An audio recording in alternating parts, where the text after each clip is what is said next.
Vamos a dar inicio a la segunda parte de la interpretación de catálogos de toros de leche. Ok, ya por ahí ya Toño me escribió. Muchas gracias, Toño. Muy bien, pues antes que nada quiero decirles a todos de verdad muchísimas gracias. Créanme que ha resultado un esfuerzo grande preparar estas presentaciones. Es información que manejamos normalmente, pero vaya, siempre recabar las informaciones lleva tiempo y es un esfuerzo interesante, ¿no? Pero creo que vale muchísimo la pena compartirlo con todos ustedes. Entonces, por eso todas las personas que se conectan y los que se van conectando, pues ojalá que cuando tengamos estas reuniones siempre sean bien puntuales para sacarle provecho a este esfuerzo que todos estamos haciendo. El día de hoy vamos a continuar, vamos a seguir platicando de lo que tiene que ver con los catálogos de leche. Vamos a platicar el día de hoy de las bases genéticas, de cómo se leen algunos rasgos de salud y los PTAs de producción. Y después, en la segunda parte, bueno, vamos a tener por ahí un anuncio de un producto que vamos a poder comenzar a ofrecer en México y que no se trata el día de hoy de conocerlo a detalle, porque eso lo iremos sabiendo con el tiempo, pero sí de que conozcan los generales del mismo. Entonces, bueno, vamos a comenzar. Primero que nada, quiero platicarles a todos de que las pruebas de los toros, que tenemos todos los números que vemos en cualquier toro en nuestra... El día de hoy me parece que el ejemplo que vamos a tener es el toro Géminid, pero todas las pruebas de los toros están calculadas en base a lo que se le llama base genética. Ahora mismo tenemos algo que le llamamos la base genética del 2020, y la base genética del 2020 se refiere al promedio de todos los animales o de todas las vacas en este caso que nacieron en el 2015. ¿Por qué se hacen las bases genéticas? Bueno, las bases genéticas se hacen porque obviamente cada año se espera tener un progreso genético y que vayamos aumentando la producción de leche que tenemos en nuestras vacas, o el tipo, o la grasa, o la vida productiva, etcétera, etcétera. Pero bueno, la base genética que tenemos ahora es la del 2020 y es el promedio de las vacas nacidas en el 2015. Y, por ejemplo, en el año 2025 vamos a tener una nueva base, va a haber un ajuste que se le llama de la base genética, y en ese caso las vacas que van a conformar este promedio de esa base genética del 2025 van a ser las vacas nacidas en el 2020. Y obviamente esperamos que el promedio, tanto productivo como de fenotipo de esas vacas nacidas en el 2020, pues sea mayor a las vacas nacidas en el 2015. Y obviamente pues se toman con esta diferencia en las bases genéticas. Es decir, ahorita no podríamos tener en la base genética del 2020 las vacas nacidas o cuando fue el año 2020 no pudimos tener la base genética de los animales del 2020 porque obviamente iban naciendo, y una vaca para producir leche pues necesitan pasar algunos años, ¿no? 2 años por lo menos desde que nace hasta que comienza a producir leche y vienen los primeros estimados, pero esa es la base genética. Entonces, el promedio fenotípico o de producción, y eso yo creo que con lo que vamos a ver un poquito más adelante va a quedar más claro para ustedes, pero ese promedio de esas vacas nacidas en el 2015, que es nuestra base genética, es 0, pero ese 0 es equivalente a algo, y el día de hoy ustedes van a ver qué es ese algo para que les quede más claro y van a ver los progresos que han tenido las poblaciones. Y esta base, bueno, se ajusta cada 5 años. Para que tengan un parámetro de la cantidad de vacas que se encuentran en control de producción en Estados Unidos, bueno, hay cerca de 1 millón de vacas en control de producción, pero que nacieron únicamente en el 2015. En Estados Unidos hay cerca de 9 millones de vacas lecheras, y bueno, pueden ustedes ver ahí que cada año se incluyen a estas bases de control de producción cerca de 1 millón de animales. Y el promedio, nada más para darles a ustedes ahorita un número, el promedio, por ejemplo, de la base genética para producción de leche, el promedio fenotípico, es decir, lo que las vacas en promedio, todas las vacas en promedio nacidas en el 2015 produjeron en el 2020, fue un total de 28,014 libras de leche. Ese es el promedio que tuvieron todas las vacas nacidas en el 2015, por allá cuando ya produjeron leche en el 2017, 2018, pues ese es el promedio de producción de leche que tienen los animales para leche. Más adelante esto les va a quedar un poquito más claro. Entonces también hay equivalentes anuales en la base genética, y aquí voy a abrir una página, que es la página del CDCB. En esta página ustedes pueden ver los promedios nacionales de los Estados Unidos, y porfa, si alguien no ve la pantalla, me avisa. Y yo, por ejemplo, aquí voy a poner ahorita las tendencias para la raza. Fíjense, aquí está la raza Holstein, y aquí me dice cuál es el índice que yo quiero ver. El índice que está aquí es el mérito neto, pero yo no quiero ver el mérito neto, sino yo lo que quiero ver es la leche. Entonces después, cuando le escribo aquí leche, la fecha de evaluación es hasta abril del 2023. Dejen revisar el chat nada más para ver si sí. Bueno, me dicen que no se ve. Ok. A ver, entonces voy a hacerlo de forma diferente. Voy a dejar aquí de compartir esto y voy a abrir. Ya tenía las páginas por si en algún momento no se veía. Entonces, dando clic en esa pantalla, voy a compartir de nueva cuenta.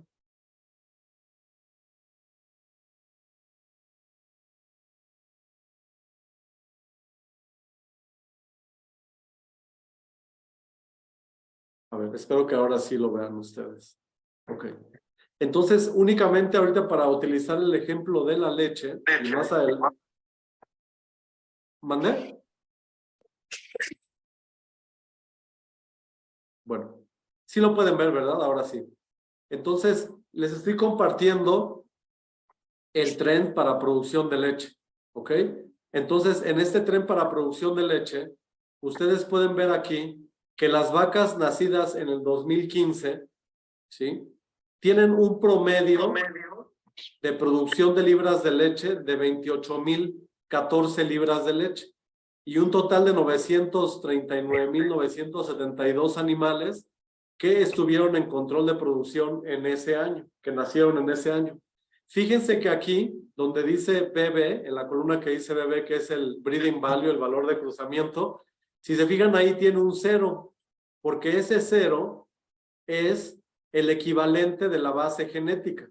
Todas las pruebas de los toros que vemos actualmente tienen un equivalente a 0, ¿sí? Si vemos un toro que, por ejemplo, tiene en su prueba 1,000 libras de leche, pues eso quiere decir que el toro sobre esta base genética, sobre este 0, produce 1,000 libras.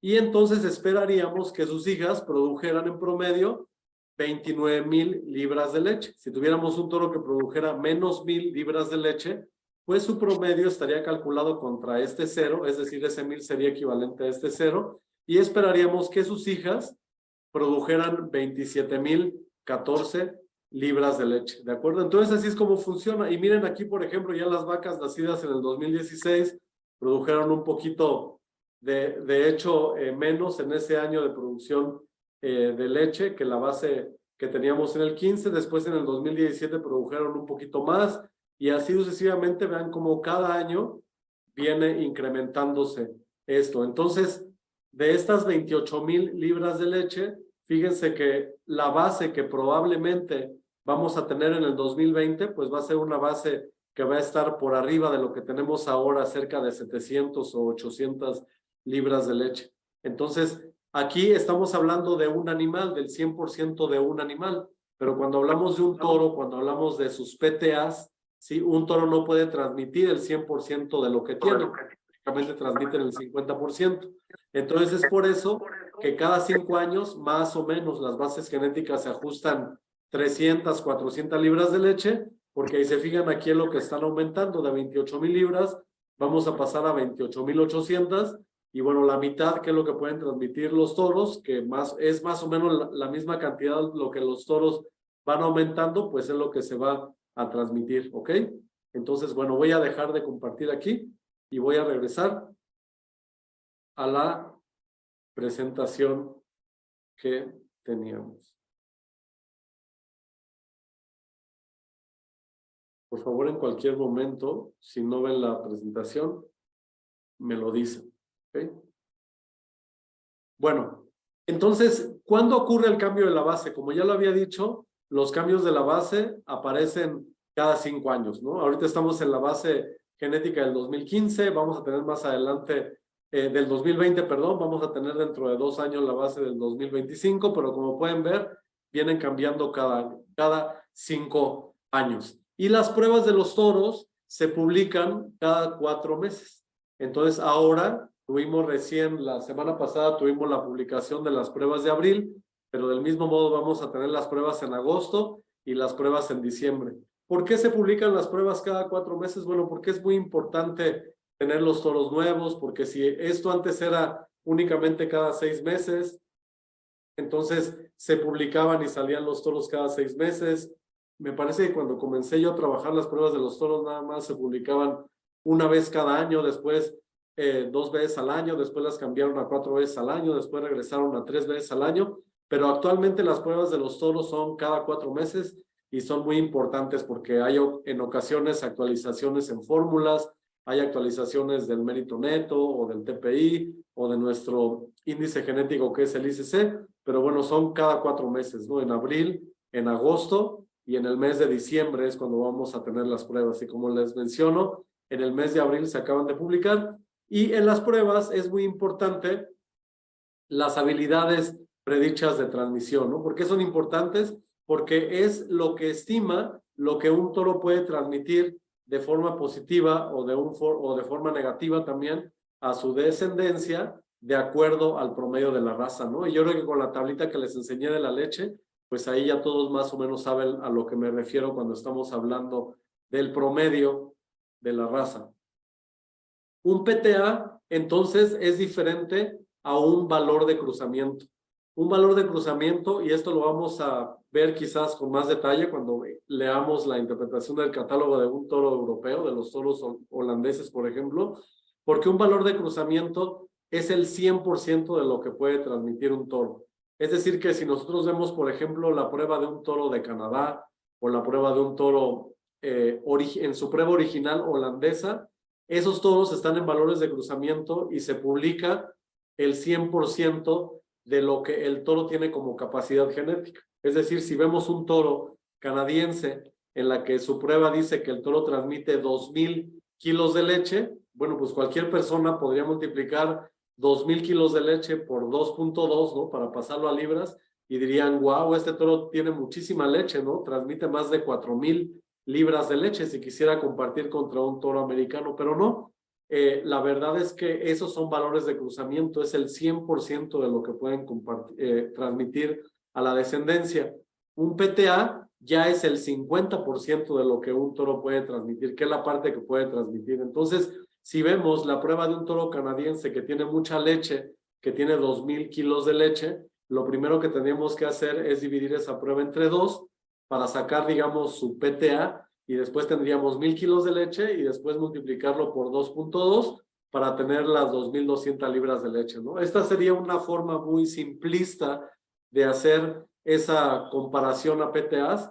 Normalmente existe un organismo que se llama Interbull, que es el que se encarga de pasar las pruebas de un país a otro para tener una correlación más real, pero de esa forma lo tendríamos que hacer, ¿no? Pero es para que ustedes únicamente aprendan que hay 2 tipos de evaluaciones genéticas. Uno son los PTAs, que te dicen el 50% que realmente un animal puede transmitir, como se publica en las pruebas americanas, y existen los breeding values, los valores de cruzamiento, que estiman el 100% de lo que tiene un animal de carga genética, pero obviamente nada más pueden transmitir el 50%. Entonces, bueno, vamos a comenzar con el PTA leche.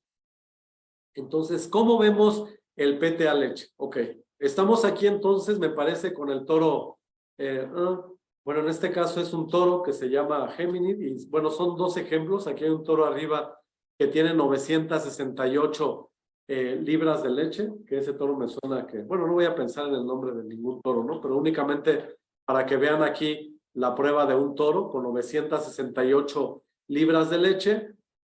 Ya, si todos recuerdan la prueba de diciembre del 2022, ahí lo podemos ver. Ahorita pues ya tenemos la prueba de abril del 2023 y en la parte de abajo tenemos un toro con una prueba de leche de 1886 libras, ¿de acuerdo? Me parece que con el ejemplo de abajo es con el que vamos a ver la siguiente tablita y ese toro, si no me equivoco, por lo menos en su prueba pasada, era el toro Géminis que habíamos utilizado para ese ejemplo. Y tiene la prueba, sí, la prueba de diciembre del 2022. Entonces, ¿qué pasa? ¿Qué es lo que tenemos cuando vemos un toro que tiene 1886 libras de leche? ¿Qué nos quiere decir esto? ¿Qué nos indica esto? Bueno, las pruebas de los toros sirven siempre para comparar lo que esperaríamos de utilizar de un toro contra otro toro. Las pruebas de los toros nunca nos sirven como para prometerle a un ganadero X y decirle, si utilizas este toro, tus vacas van a producir las hijas 1800 libras más de leche cuando utilices este toro, no. Las pruebas de los toros nos ayudan para comparar pruebas de un toro contra otro toro. Es decir, en este ejemplo que tenemos el toro A con 968 libras y el toro B con 1800 libras de leche, entre estos dos toros tenemos un diferencial de 1000 libras de leche. Entonces, ahora sí, si en el futuro tuviéramos en nuestro rancho 100 hijas del toro A, toro de arriba, y 100 hijas del toro B, el toro de abajo, entonces nosotros lo que estaríamos esperando para el futuro es que esperaríamos animales que ya que se estuvieran desempeñando en ese rancho bajo un mismo ambiente, esperaríamos que los toros de hijas del toro de abajo produjeran 1000 libras de leche más en promedio que las 100 hijas del toro A, que tenían 968 libras de leche. Entonces, eso es lo que obtendríamos si nosotros estuviéramos teniendo hijas del toro A o del toro B, ¿de acuerdo? Entonces, siempre recuerden, las pruebas de los toros no sirven para prometerle a un ganadero si utiliza un toro lo que va a tener en el futuro, pero sí le podemos decir a un ganadero que si utiliza el toro A contra el toro B, las hijas de ese toro cuando estén en el rancho van a producir en promedio 1000 libras de leche. Y entonces, bueno, vamos a ver este PTA de producción de leche para el toro Géminis. Fíjense bien, ya dijimos que el promedio de producción de leche de la base genética es 0. Si todos recuerdan la tablita que yo les había enseñado ya. Pero recuerden que ese 0 es equivalente a algo. Y si recuerdan, en esa tablita ese 0 era equivalente a 28,014 libras de leche. ¿Ok? Entonces, el toro Géminis tiene una producción de 1886 libras de leche en su prueba. Lo que quiere decir entonces es que el promedio de producción de leche de las hijas del toro Géminis es de más 1886 libras de leche sobre la base genética. ¿Ok? Entonces, esto, fenotípicamente hablando, nos diría que las hijas del toro Géminis en promedio producirían 30,000 libras de leche, es decir, 1886 libras más que la base genética, ¿de acuerdo? Pero recuerden, esto nos sirve para tener un cálculo aproximado de lo que producirían las hijas del toro Géminis. Si aquí utilizáramos un toro que tuviera en su prueba genética 886 libras de leche, pues estarían sus hijas en promedio aquí en medio. El Géminis produciría 1000 libras más. Y lo que le podríamos decir a los ganaderos es, si utilizas semen de estos toros, vas a tener hijas que en tu rancho, independientemente de lo que produces, estos toros van a producir 1000 libras de leche más que las hijas del otro toro. Así es como funcionan las pruebas de los toros, ¿de acuerdo? Por ese extra que tenemos aquí para el toro Géminis. Es exactamente lo mismo para la producción de de grasa y de proteína. Y aquí voy a dejar también de compartir un momento para enseñarles a ustedes la gráfica ahora para producción de grasa. ¿Okay? Déjenme compartir de nuevo la pantalla.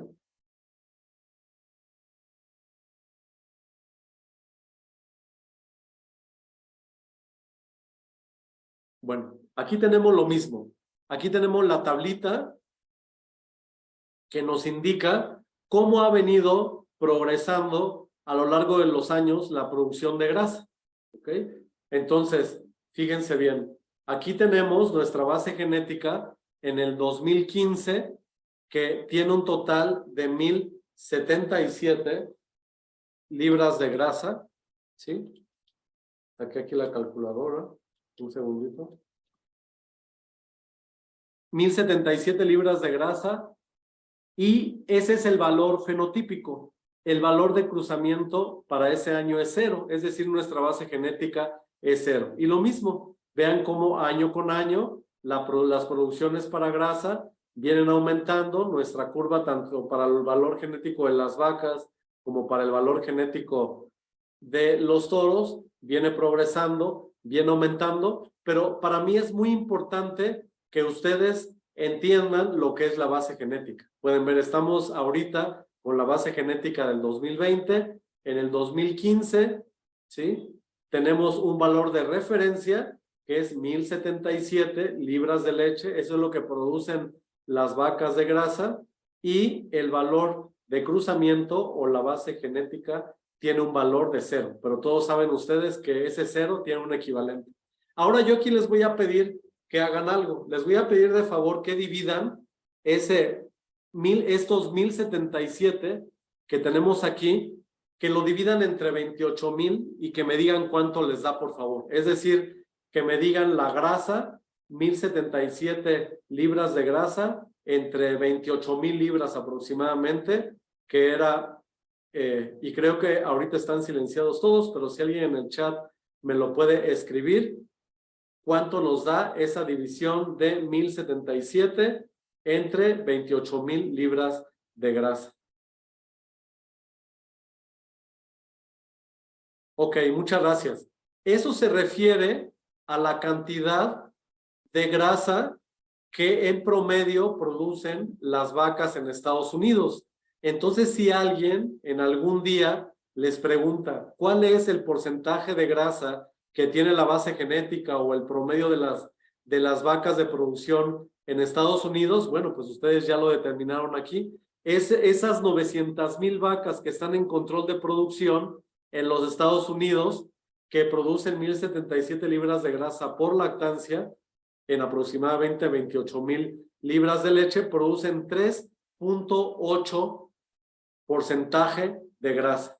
Es decir, que si además ese toro Géminis vemos que tiene en su prueba genética 0.01, pues lo que nos querría decir eso es que las hijas del toro Géminis en promedio producen 3.9% de grasa. ¿De acuerdo? Entonces, fíjense cómo todo se va conectando con las pruebas de los toros. Entonces, ya vieron ustedes cómo también viene la producción de grasa. Y fíjense cómo hace 10 años, vamos a ver la base genética del 2005 para la producción de grasa, cómo teníamos aquí 960 libras de grasa. Entonces, fíjense cómo ha venido creciendo también la producción de grasa genéticamente para los animales. Entonces, voy a volver a compartir aquí la presentación que tenemos para continuar ahora con la proteína, ¿ok? Entonces ahora tenemos el PTA para proteína. Entonces tenemos aquí en este caso un toro que tiene un PTA muy similar, son toros diferentes. No es el mismo toro aquí. Tenemos 62 libras de proteína. Así es como se ve en nuestro catálogo. Tenemos mérito neto, leche, proteína, grasa, etcétera. Y en internet lo vemos como está en la parte de abajo. Entonces, fíjense, aquí tenemos 62 libras de proteína. Entonces ya todos ustedes son unos expertos porque para el caso específico de la proteína, todos ya sabemos que la base genética es 0, pero la base genética tiene un equivalente. Ese equivalente para proteína es de 870. Para el caso específico del toro géminid, lo que producen, o el potencial genético del toro géminid, su prueba genómica es de 62 libras con respecto a la base genética. Es decir que para este toro tendríamos 870 libras más 62 libras que produce el toro, un valor fenotípico de 932 libras de leche. Y si hacemos la misma división, ahora vamos a calcular 870, si me ayudan a dividir 870 entre los 28,000 libras de leche. Entonces, ahora díganme, porfa, de cuánto estamos hablando, que sería el promedio de producción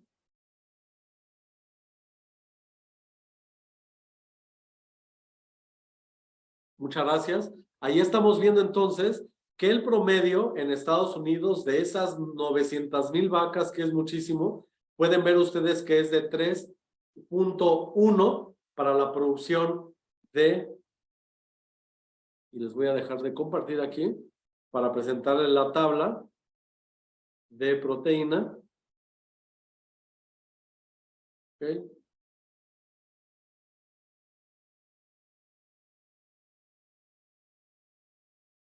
Entonces, ahora están todos viendo la proteína para los Holstein. También pueden ustedes ver, aquí está la grafiquita tanto para vacas como para vaquillas, ¿sí? Pueden ver la base del 2015 que tiene un valor fenotípico de 870 libras de leche. Eso es un equivalente a 0 para más de 900,000 vacas. Y ustedes pueden ver aquí cómo a través de los años eso viene incrementándose, y que vamos a tener en 5 años, si cambiamos la base, también un incremento de producción ahí. Pero ya vieron ustedes, entonces en el caso del toro géminid, si yo veo su prueba y para la proteína, perdón, hace rato les dije la grasa y era la proteína, pero para el caso específico de la proteína, el toro géminid produce 0.01 positivo. Entonces esperaríamos que sus hijas, si calculamos ahorita que el promedio es de la raza es cercano a 3.1, 3.2, pues las hijas del toro géminid, hablando de proteína, estarían produciendo en Estados Unidos 3.3 en el caso específico del porcentaje de proteína.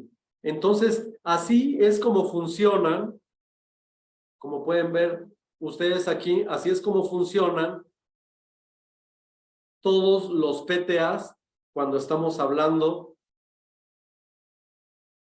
de la leche, de la grasa y de la proteína. Entonces ya todos ustedes saben ahora que ese 0 es equivalente a algo, es equivalente a un promedio real, ¿ok? Pero se va ajustando la base genética, porque si no, imagínense ahorita, veríamos la prueba de un toro y si nunca se hubiera estipulado una base genética, pues a lo mejor veríamos un toro en su prueba y como ya lo veíamos con el géminid, veríamos, este toro tiene 29,000 libras en su prueba de leche y este toro en grasa tiene 1,100 libras de grasa en su prueba, etcétera, etcétera. Pero por eso es que se vienen haciendo los ajustes de las bases genéticas. Y después hay un índice también que tenemos en el catálogo, que es el combinado de grasa y proteína. Y ese combinado de grasa y proteína no es más que el acumulativo o la suma de tanto lo que produce un toro como en proteína y lo que produce un toro en grasa. Aquí la verdad es que es algo muy simple, únicamente la sumatoria. Aquí es un número que es muy importante para algunas personas, porque como ustedes saben, la leche, a final de cuentas, es un acumulable entre grasa y proteína, y para muchos lo que menos vale la leche es el agua, o técnicamente es lo que menos vale. Entonces las personas, los ganaderos, lo que quieren producir cada vez más son sólidos. Y hay gente que en ocasiones no le interesa tanto si el toro tiene 60 o 80 de grasa.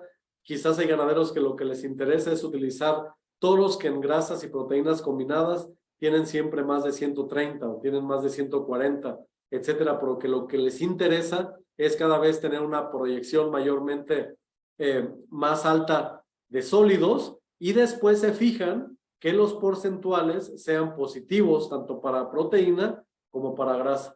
Es decir, hay muchos ganaderos ya que no se van a ver cuánta proteína tiene exactamente un toro o cuánta grasa tiene exactamente un toro, sino lo que buscan es números acumulables de grasa y proteína lo más altos posibles, que tengan porcentajes positivos tanto para grasa como para proteína, ¿ok? Y ese es el acumulado de grasa y proteína. Y también otros números que están ahí pegaditos a lo que es la leche, la grasa, la proteína, es la confiabilidad, ¿de acuerdo? Entonces, en el caso específico de este toro, podemos ver aquí que tiene un 79% de confiabilidad. Entonces, con ese número de confiabilidad, podemos decir que es un toro genómico. Todos los toros genómicos, como pueden ver en la parte de abajo, todos los toros genómicos tienen un rango de confiabilidad que va del 79 al 84%. Normalmente los toros nuevos, los toros que acaba de salir su prueba por primera vez, los toros genómicos nuevos, todos tienen una confiabilidad del 79%, que es la confiabilidad que dan las pruebas genómicas. Esta confiabilidad ha venido subiendo año con año. Cuando comenzaron a salir las pruebas genómicas, la confiabilidad era de cerca del 75, del 76%, y fíjense ya que en algunos años esa confiabilidad ha venido incrementándose. ¿Por qué la confiabilidad de un toro genómico en ocasiones aumenta? Bueno, porque en este caso seguramente este toro tiene una prueba genómica y sus padres también tienen una prueba genómica, por eso la confiabilidad es del 79%. Pero porque hay toros genómicos que tienen confiabilidades del 83, 84%, bueno, porque la mayoría de esos toros genómicos ya son toros genómicos que tienen 3 o 4 años de edad, y casi siempre ya en ese momento esos toros ya sus padres tienen hijas, y ahí es cuando su confiabilidad aumenta hasta un 84%.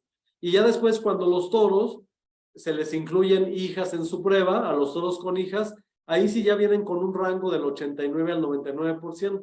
Es decir, que ustedes cuando les llegan hijas por primera vez a un toro y tienen ahí cerca de 10 hijas en su prueba, así súper poquitas, van a ver que ya tienen 89% de confiabilidad, pero ya cuando vean que esos toros tienen 100 hijas en su prueba, 150 hijas en su prueba, más la prueba genómica, pues ya son toros que van a tener un 99% de confiabilidad.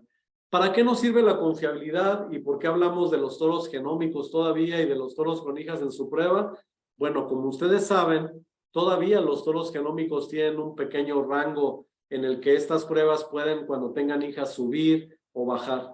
Entonces es por eso que a un ganadero siempre le recomendaremos, si él quiere utilizar únicamente toros genómicos, entonces siempre le recomendamos que utilice un grupo de 5. Si es un ganadero que tiene 200, 300 vacas, le recomendamos que utilice 4 o 5 toros habitualmente. ¿Por qué? Genómicos, pues porque estos toros todavía pueden subir un poquito o bajar un poquito en su prueba o quedarse como están, pero la situación es que si el ganadero utilizó 5 toros, pues a lo mejor uno subió un poco, otro bajó un poco en su prueba y los otros 3 se mantuvieron.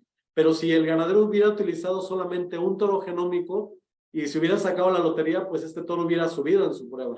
Pero si este toro hubiera bajado en su prueba, bueno, pues ahí hubiera sido complicado para el ganadero, ¿no? Es por eso que le recomendamos que los toros genómicos pues utilicen todavía un número de 4 o 5 toros en las ganaderías. Y ya cuando tienen toros con hijas en su prueba, bueno, si imagináramos que esta fuera la prueba de un toro ya con 95% de confiabilidad, le podríamos recomendar al ganadero que si quisiera utilizara todo el semen de ese toro en su hato y no tendría ningún tipo de problema, porque esas pruebas pues ya realmente ya no cambian, ¿no? No tendrían nada de problema. Entonces, por eso es importante tener aquí la confiabilidad. ¿Por qué es diferente la confiabilidad para la leche, por ejemplo, que el mérito neto? Bueno, pues la leche es un rasgo que su heredabilidad es un poquito alta, y en la siguiente reunión que tengamos de interpretación de catálogos voy a hablar un poquito de lo que es heredabilidad, y ahí se van ustedes a dar cuenta que la leche es un rasgo que su heredabilidad está cerca del 35, casi 40% ahí de heredabilidad, pero el mérito neto en sí, como incluye muchos rasgos que tienen una heredabilidad un poquito más baja, pues ahí también su confiabilidad tiende a ser un poquito más baja también de esas pruebas de los toros. Muy bien. Entonces, para terminar el día de hoy y pasar a otro tema con la interpretación de catálogos, vamos a platicar un poquito de un índice muy nuevo, pero muy importante, o que con el paso de los años va a tener muchísima importancia, que es el índice del ahorro de alimento, ¿de acuerdo? Entonces, del feed save, como le llaman los gringos en inglés.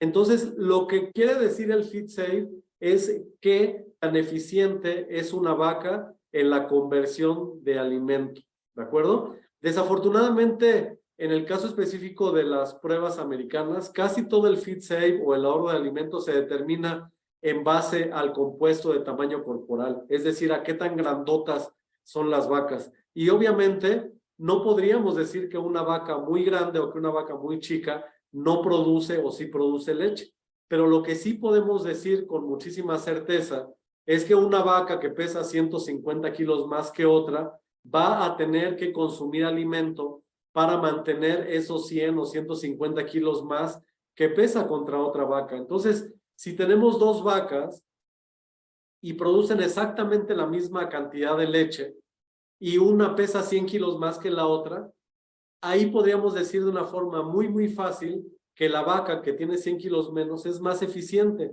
¿Por qué? No porque la otra genéticamente no tenga la capacidad, pero lo que sí sabemos es que la vaca que pesa 100 kilos más va a tener que mantener, por efecto de mantenimiento, esos 100 kilogramos de peso vivo. Entonces, es por eso que es muy interesante el feed save, el ahorro de alimento, porque en el futuro cada vez se van a tener muchísimo más determinaciones para ver qué líneas genéticas son esas líneas genéticas que pueden ser muchísimo más eficientes para el consumo. Entonces, el rango que va de los toros en feed saving, pues así como tenemos toros que tienen menos 200 o menos 300 en feed save, hay toros que tienen más de 300 o 400.